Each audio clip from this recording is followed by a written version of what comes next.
Hi, hello, how are you? And welcome. My name's Hannah. Cheers.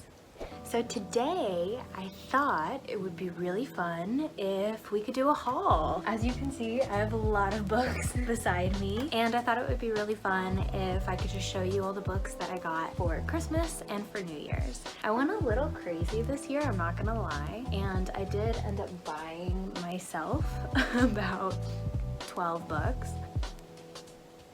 I have a problem. Okay, so starting strong with number one. This was a Christmas gift. It is Piranesi. I am not gonna lie to you. I really thought that this was like a Greek myth retelling of Pan because of the satyr. It's really not, but it's fine. So I tend to read a lot of classics and then also just whatever interests me, and we'll talk about my book philosophy in another video. But for this, I was really excited to read this. I kept seeing it all over Book Talk and all over the internet. I know that it just won the Women's Prize for Fiction 2021, so I had to get my hands on this, and it's really teeny tiny. So it's about 240 pages, I think. Yeah, 245. I've already read this. I almost, controversial opinion coming in, I almost did not finish it because the first 50 pages I was really confused about what was going on. I wasn't sure if the story was for me, and then literally on page like 51 I was like, interesting things, and then by page 60 I was totally into it. My review of this book, I loved it. I thought it was super sweet. I loved Piranesi.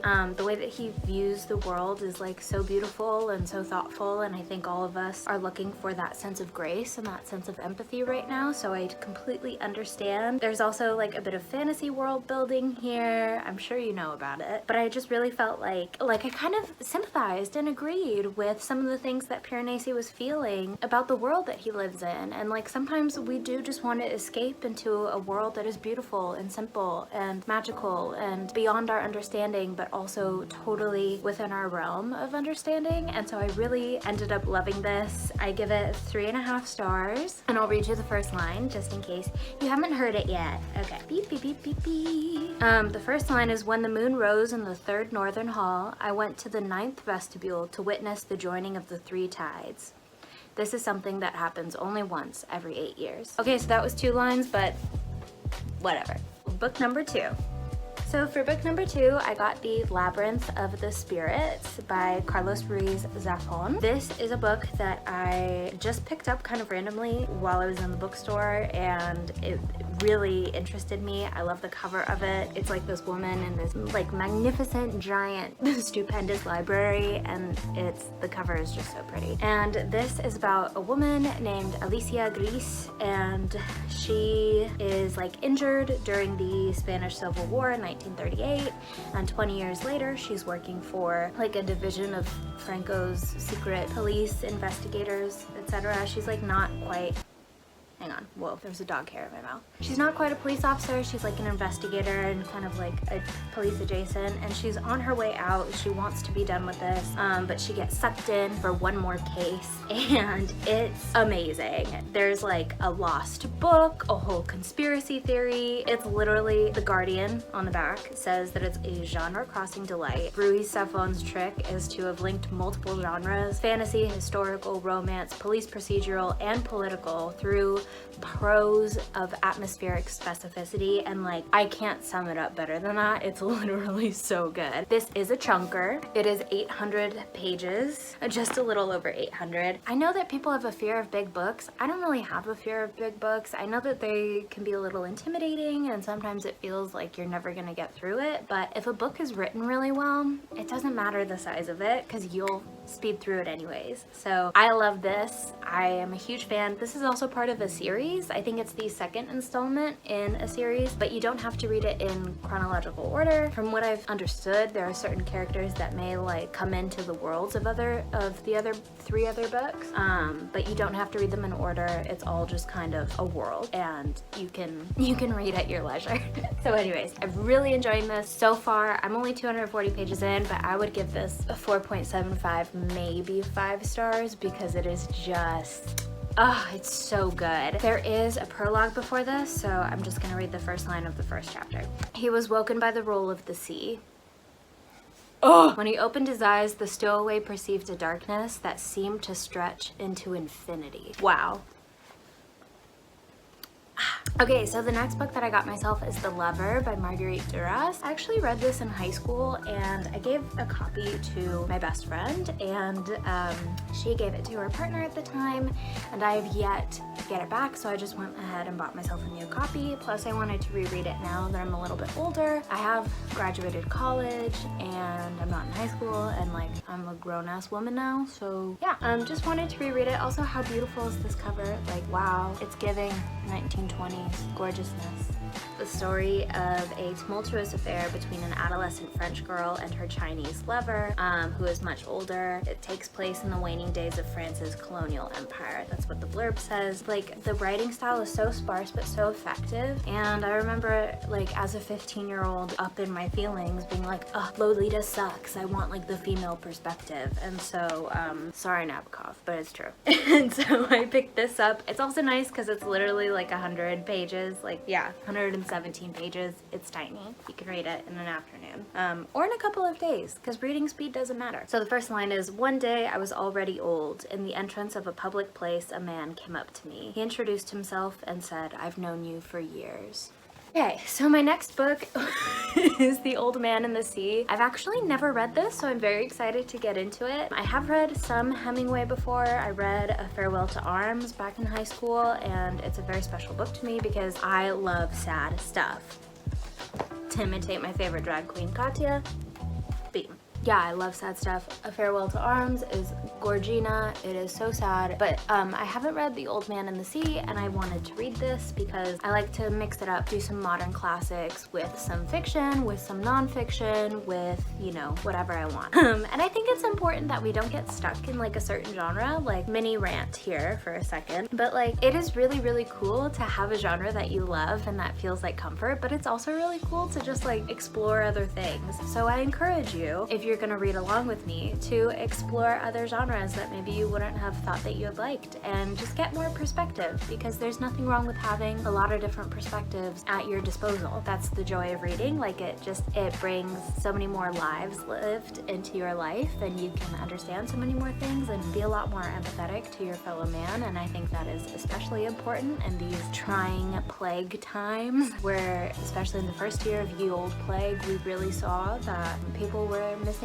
community. And I think that's why booktube and like book talk has really like exploded, because people were going back to books and TV series and things like that and podcasts to create that sense of community and understanding with them. So anyways, end of my rant. This is The Old Man and the Sea. It won the Pulitzer Prize. It's Hemingway. Some of you may hate it, some of you may love it. I haven't read it yet, so I can't tell you. The first line is, he was an old man who fished alone in a skiff in the Gulf Stream, and he had gone 84 days now without taking a fish. Ooh!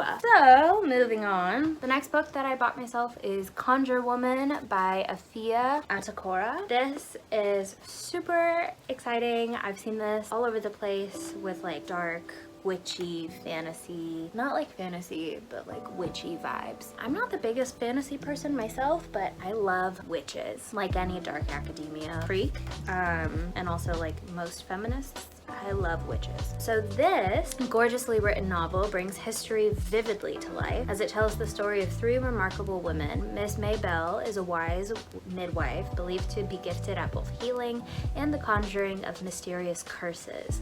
Her young daughter Rue observes and learns her mother's gifts, meanwhile forming a secret friendship with their slave master's daughter Verena. These lives of these women unfold amid the dangers of war and of Reconstruction, coming to a head when Rue assists at the birth of a strange child who the townspeople suspect is threatening not just the community's well-being, but also their newly won freedom. At once richly imagined and grounded in history, Conjure Woman tells the haunting story of these three unforgettable women, their secrets and passions, their tragedies and desires, and the lengths they will go to save themselves and those they love.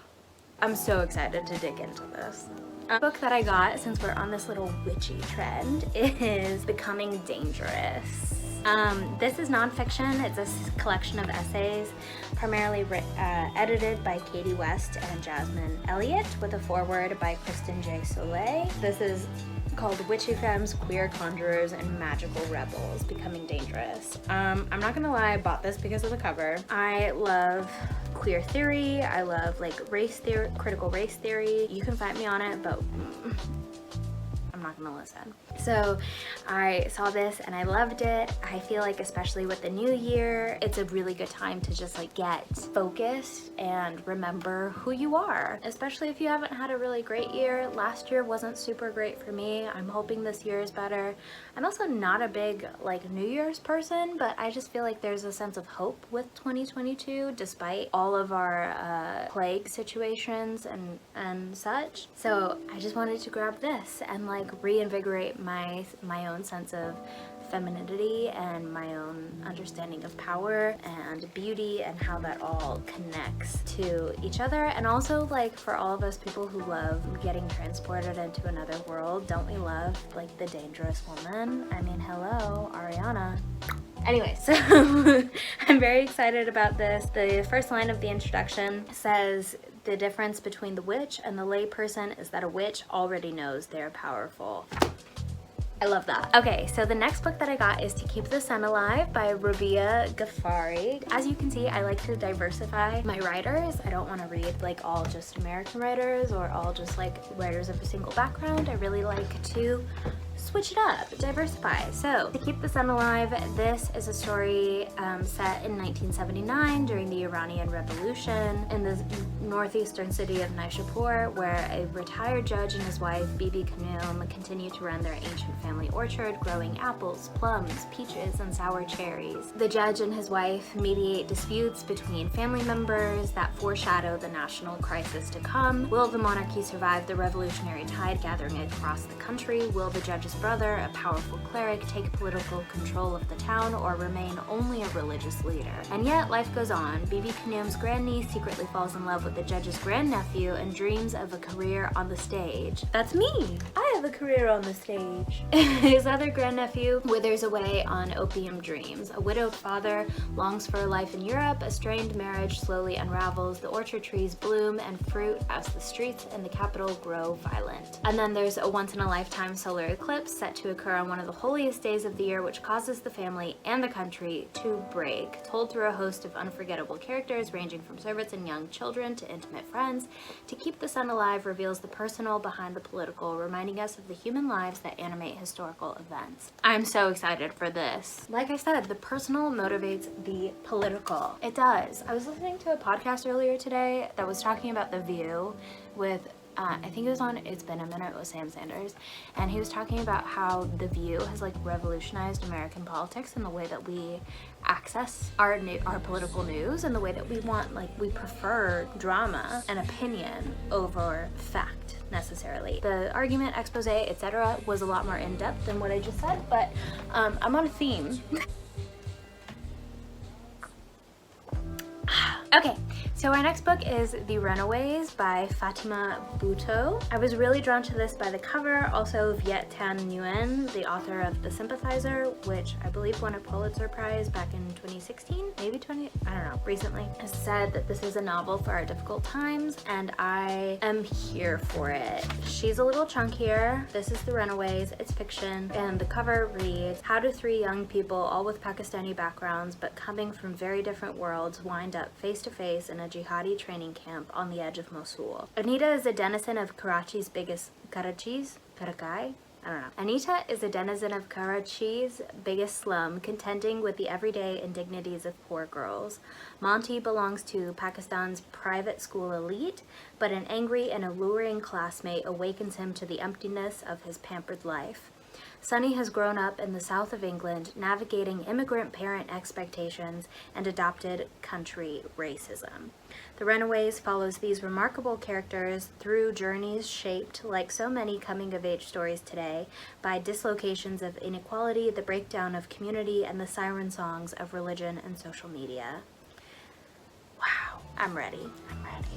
Like I said, I feel like this year's theme of reading is really like the personal becoming the political and bolstering voices from different countries and in different places that seem too complicated for us to understand, and using literature as a way to make it really accessible for us. So my next book is My Policeman by Bethan Roberts. I'm very excited about this. I saw Jack Edwards read it because Harry Styles recommended it.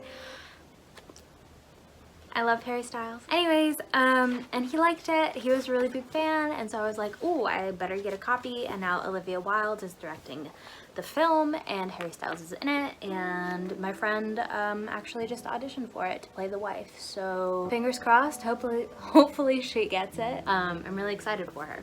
Anyways, yeah, starring Emma Corrin. Okay, so she didn't get it. Sorry. The first line is, Peace Haven, October 1999. I considered starting with these words. I no longer want to kill you because I really don't, but then decided you would think this far too melodramatic. The next book that I got was Gabriel Garcia Marquez's 100 Years of Solitude. I've never read this. Emmie, another booktuber, like really just talks about how this is one of the most beautiful books she's ever read, and I agree with like 80% of her, probably 90% of her opinions. So I cannot wait to read this. It won the Nobel Prize in Literature, and it has been on my list for quite some time. It's about several generations of a family in the mythical town of Macondo, and it talks about this family, the Buendia family, and everything that they go through in lyrical, magical prose that strikes the soul. So, very excited to read this. I think this will be like a soul cleanser, like a palate cleanser in a way too. Here for that. So the next book that I got for Christmas from my mom was Daughters of Sparta by Claire Heywood. Like I said, I have been in a Greek Trojan literature retelling sphere, okay, in a whirlwind. Literally all I've wanted for the past 3 months is like to read just like Greek retellings, and I know that it is super overdone, and I don't care. I will get a copy of every single one, because I'm obsessed with it. Should we be obsessed with it? Probably not. So this is called Daughters of Sparta. Fiona Davis said that this was required reading for fans of Circe. I love Circe. I loved Song of Achilles. Song of Achilles wrecked me, and I loved it, and I want to be wrecked all the time. This is the story of Helen and Clytemnestra. I know both of their stories independently. I know Helen was the face that launched 1,000 ships, and she left Menelaus, and like yada yada yada, and then Paris, and then all these people, and Aphrodite and the apple and everything. I'm super excited. And I also love the story of Clytemnestra because if you don't know the story of her, please go look it up, / I will tell you in 2 seconds. She butchers her husband to death in the bathroom, and wow, because he killed one of their children. Okay, so the next book is Shuggie Bain by Douglas Stuart. This is the Booker Prize winner of 2020, and I'm on a mission to read all of the Booker Prize and Pulitzer Prize winning books going back to 2000.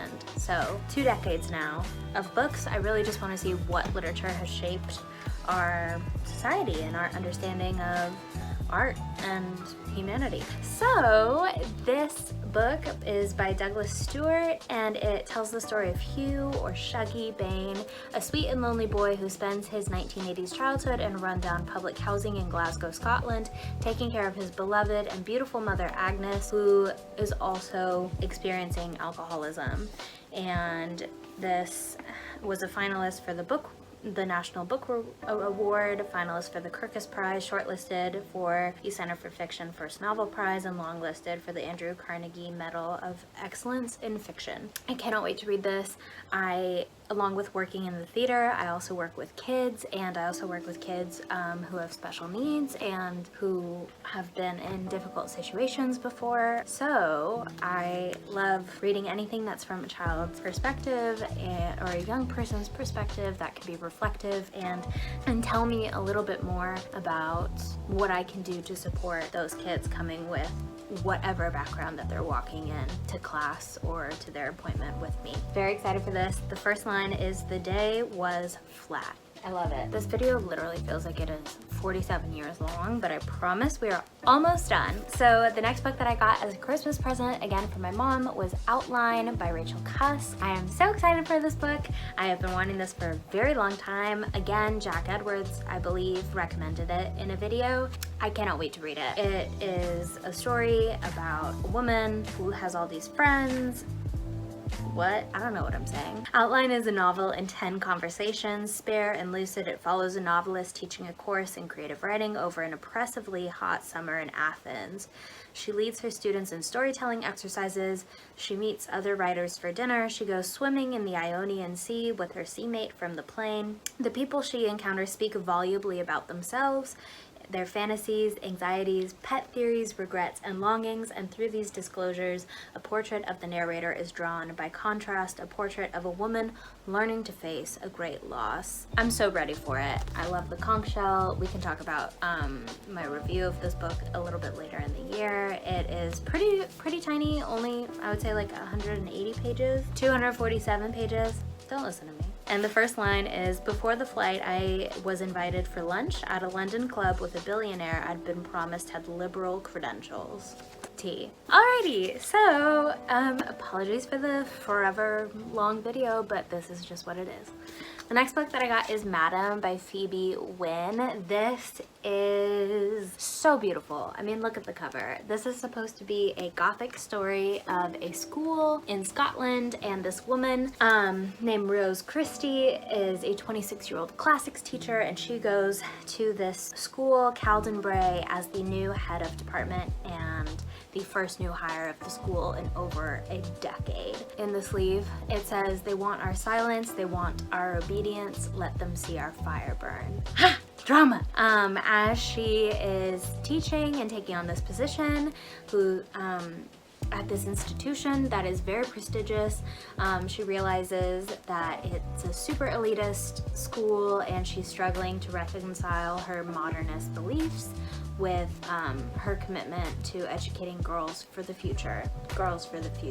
It also doesn't take long for Rose to suspect that there's more to the secret circumstances surrounding the abrupt departure of her predecessor, a woman whose ghost lingers everywhere, more than anyone is willing to let on. In search for this mysterious former teacher, Rose instead uncovers the darkness that beats the heart of Caldenbray, forcing her to confront the true extent of her school's nefarious purpose and her own role in perpetuating it. This is hailed as a darkly feminist tale pitched against a haunting backdrop and populated by an electrifying cast of heroines. Madam will keep readers engrossed until its breathtaking conclusion. Sorry, that was my dog, she was moving. So this is Madam by Phoebe Wynne. I'm so excited to read it. Again, we love dark academia, we love breaking it down, we love living in the world. It has a bunch of things. Okay, prologue, summer 1993. The merriment of moments before had dissolved into panic. Chairs were dragged back, wine glasses stumbled, and cutlery clattered to the floor. Soft silk dresses moved quickly as the wall of smoke drew nearer, thick with heat and tails of flame. That was a long sentence, but oh my god, the imagery, the sounds, the alliteration. Ooh. Ooh. Can I read that one more time, but better? The merriment of moments before had dissolved into panic. Chairs were dragged back, wine glasses tumbled, and cutlery clattered to the floor. Soft silk dresses moved quickly as the wall of smoke drew nearer, thick with heat and tails of flame. Because I'm in the theater, I had to read it again. That is so sensory, and I love that. I love it. My brother got this for me for Christmas, and it is Till We Have Faces by C.S. Lewis. I didn't know that C.S. Lewis rewrote the myth of Cupid and Psyche, essentially. I'm obsessed with Cupid and Psyche. I'm actually planning on getting a tattoo of the two of them. I love the sculptures and all of the artwork that has been done of Cupid and Psyche. I know the tale's a little contentious because it's like, did he kidnap her or what? But I haven't read like the Chronicles of Narnia by him, but I have read other poetic works that he's done, and I really enjoy his writing style. I find it just beautiful and poetic and charming. He's a great storyteller. That's what it is. He's a great storyteller. So the first line of this is, yes, I fold these down. Don't worry about it, they're mine. I am old now, I have not much to fear from the anger of gods.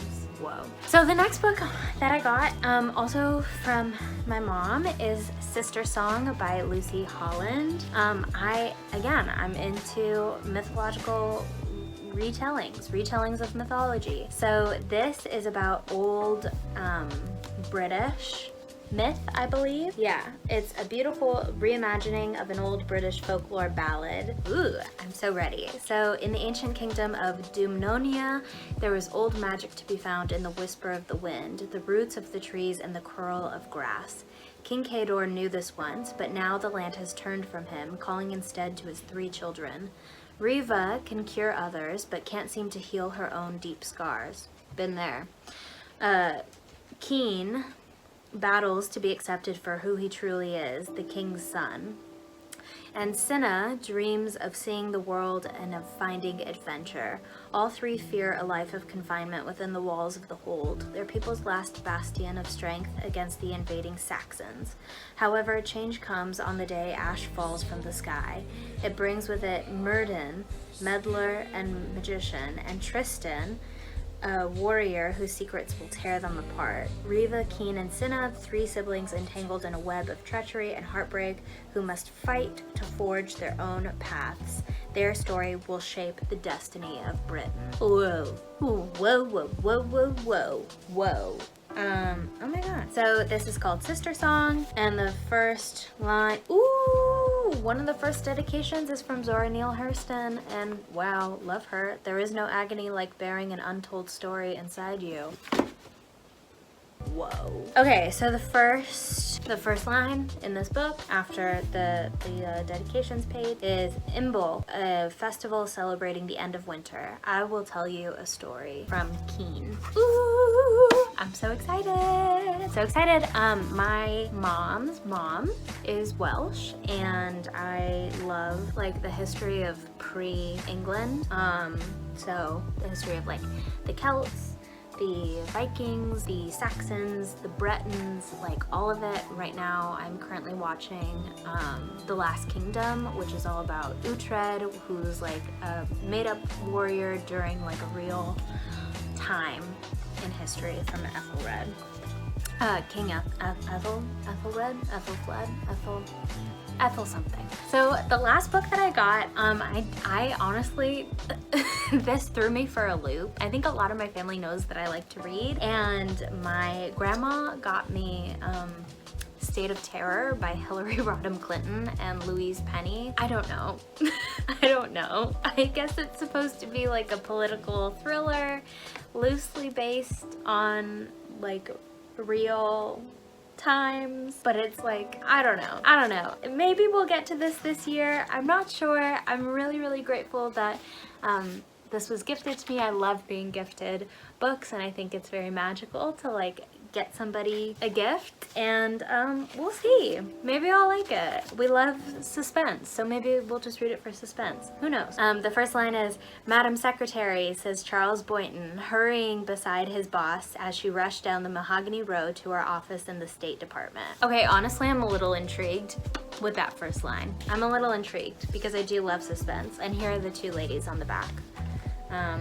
Yeah, I don't know if I'll get to this year, but I appreciate my grandma for getting that book for me. Did you make it? Did you make it through? Be honest. Was it too long? I don't know. So thank you so much for joining me today. I hope you had a lovely time, and I hope you will come back soon. I can't wait to talk to you about more books, and be on the lookout for more videos coming this year. Okay, this is my dog. This is Blanche. Blanche. She's looking a little rough, but that's because her grooming appointment is in like a week.